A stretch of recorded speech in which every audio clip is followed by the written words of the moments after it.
जब अंबेडकरवादियों ने बाबा साहब की विचारधारा चलाई तो खाली बाबा साहब की विचारधारा नहीं चलाई, तो उन्होंने महात्मा फुले की विचारधारा चलाई, छत्रपति शाहू महाराज की विचारधारा चलाई और पूरे भारत में ये विचारधारा है। कई लोग महाराष्ट्र के हैं जो महात्मा ज्योतिबा फुले से आते हैं, मिनिस्टर बन गए, लेकिन 80 के दशक में और डरते थे महात्मा ज्योतिबा फुले का नाम महाराष्ट्र में बोलने की। ये भी सच्चाई है। क्यों हम पीछे पड़ गए?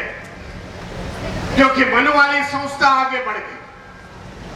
हम डर गए थे कि बहुजनों के विचार हम कैसे लेके जाएं, लेकिन समय बदल चुका है। मैं आपको बताना चाहता हूं, इस विचारधारा से हमें चलना पड़ेगा। महात्मा ज्योतिबा फुले की बात करनी है। उस समय उन्होंने पहला स्कूल महाराष्ट्र में जो निकाला, पुणे में, जो 1 जनवरी 1848 में निकाला, वो दिन कौन सा था? आज भीमा कोरेगांव का जो स्तंभ यहां लगा हुआ है, भीमा कोरेगांव की लड़ाई हुई थी महार समाज में और पेशवाई में, जिस 200 साल पहले पेशवाई खत्म कर दी, वो दिन उन्होंने चुना महात्मा ज्योतिबा फुले ने। उसी दिन 1 जनवरी 1848 में पहला स्कूल पुणे में स्थापित किया। आज महाराष्ट्र में नाम लेते हैं ज्योतिबा फुले जी का, देश भर में नाम लेते हैं ज्योतिबा फुले जी का, लेकिन जो स्कूल है, किसी मेरे पहले के वक्ता ने बता दिया कि स्कूल आज खंडर है। मैं जाता हूं पुणे में, जब कार्यक्रम होता है तब मैं जाता हूं, देखता हूं उसकी हालत क्या है। आज सरकार, महाराष्ट्र की सरकार फुले शाहू अम्बेडकर की नाम लेते चलते हैं, लेकिन स्कूल पर देखते नहीं। विचारधारों पर हमें चलना पड़ेगा, राजनीति का परिवर्तन करना पड़ेगा, तो महापुरुषों की विचारधारा इस देश में चले। इसके लिए हमें परिवर्तन होना जरूरी है। बड़ी कठिनाई उस समय महात्मा ज्योतिबा फुले ने निभाई।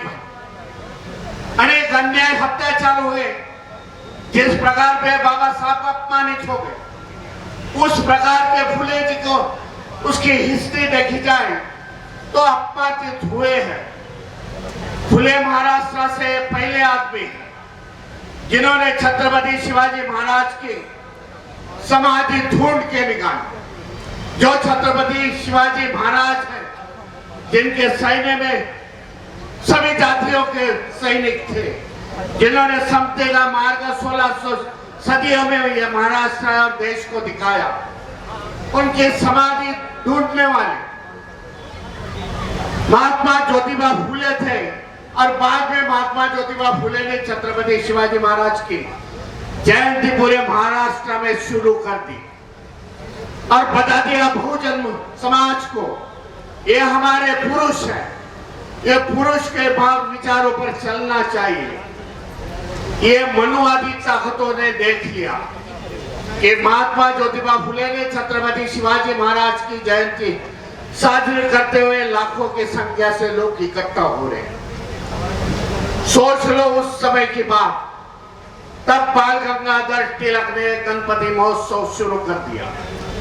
आज गणपति महोत्सव 10 दिन का महोत्सव चालू है कि उन्होंने काट डाला कि महापुरुषों की विचारधारा, बहुजनों को बता दिया कि यही देव देवता है कि ये तुम्हारा भला बुरा करेंगे। इस प्रकार का अपमानित महात्मा ज्योतिबा फुले को किया। इस विचारधारा से हमें कुछ पढ़ना चाहिए, सीखना चाहिए। महात्मा ज्योतिबा फुले ये थे कि जिन्होंने, जो बाबा साहब ने उनको गुरु समझा, गुरु, वो महात्मा ज्योतिबा फुले ने आगे जाके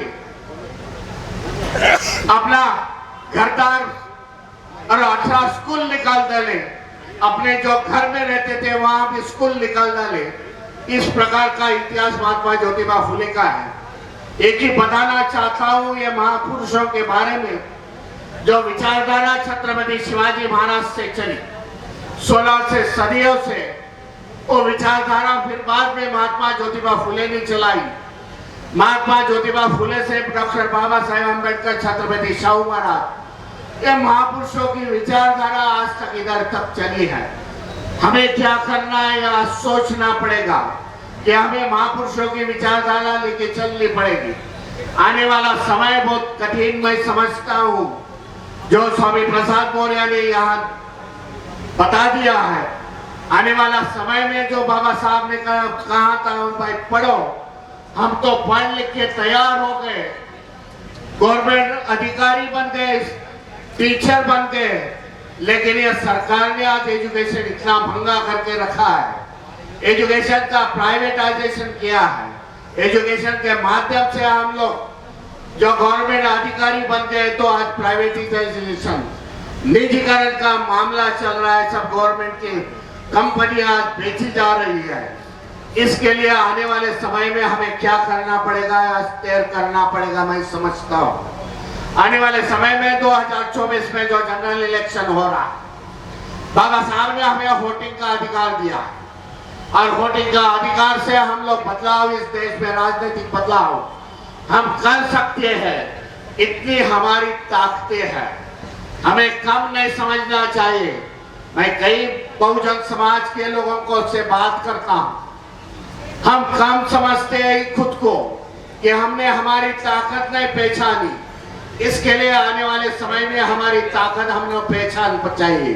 हम 85% लोग इस भारत देश में हैं, और 85% लोग जब इकट्ठा आएंगे तो ये मनुवादी ताकतें, मनुवादी सरकारें हम उलझ जाएंगे। और मैं सोचता हूँ आने वाले समय में जो संविधान को मानने वाली पार्टियां, बहुजनों के विचारधारा लेने वाली पार्टियां, उसको ही दिल्ली के तख्त पे बैठाने का यही कारण है। हम लोग 150वीं सत्यशोधक समाज के जो कार्यक्रम हो रहा है, मैं समझता हूँ वही महात्मा ज्योतिबा फुले को अभिवादन हो सकता है। आप सभी इतने समय से रुके हुए, ज्यादा समय न लेते हुए आप सभी को धन्यवाद देता हूँ, और एक संकल्प लेकर चलिए।